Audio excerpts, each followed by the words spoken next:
All right. So, one thing that I wanted to say that is very important, we have to be careful about who we listen to. It's not just um, a blood relative or um, even our spouse when it comes to standing.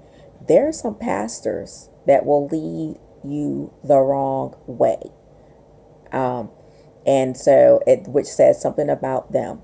It is that person is not a person of God that supports the demise of a marriage. They support divorce.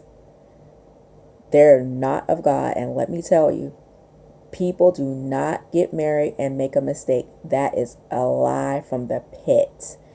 And this is why I am so thankful for Charlene, because Charlene's story, and her ministry is called Rejoice Marriage Ministry.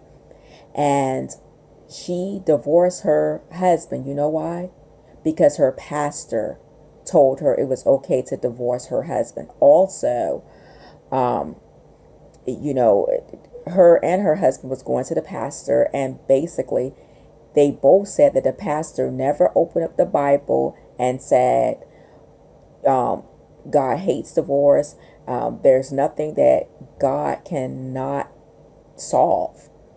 It was both of their first marriage, and she literally gave up on her husband due to what her pastor said. Now, the last person on earth that should lose faith in a person is a pastor. So we have to be careful, and you know how God did things. Charlene and Bob were restored, and the very pastor that told them that there was no hope, that Bob would never change, was the one who remarried them. And Bob and Charlene stayed married until his death. So, of course, every husband is going to, if not just a husband or a wife, they're a prodigal. And of course, they're going to say they are not coming back. Of course, they're going to come up with all this. Of course, they have a heart of stone. What does it say in Ezekiel? That, he will remove the heart of stone in Ezekiel 11:19 and give a heart of flesh. Also, what did Jesus say? He was like, Moses allowed divorce because the hardness of people's hearts. So we really have to be careful of who we listen to. Because if a pastor, I tell you, we have to be careful. We get one soul, and God said he hates divorce.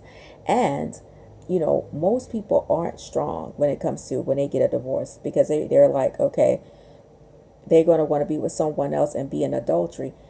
You become one flesh. You're bound to your husband or wife until death. And I ain't going to hell for nobody. I could give a hill of beans. I don't care. God didn't call those people to stand. But we have to be careful, because even pastors are falling for the okie doke. The devil is be speaking through them too. Mostly because they have second wives, or they're dealing with some type of sin as well. So we just have to, when God calls us to stand, we need to seek God. This is what I always say. Seek God for help, not a human being. They wasn't called to stand. And we can't throw in the towel. God is no respecter of a person. The same way he's restored many marriages, he will restore our marriage. God can and will restore our marriages. We just have to be careful who we listen to. Don't come into agreement with people that's going to try to tell you that your marriage cannot be restored. All prodigals say they're not coming back. All of them say the same thing. There's none of them that didn't say that. None of them. And all the ones that returned said that, they thought that they felt guilty. And then they had unforgiveness, and then, they had a heart of stone and everything else. So I want my promise. And I'm not going to listen to a pastor. The minute a pastor tell me that divorce is okay, or even try to throw hints, you better be careful.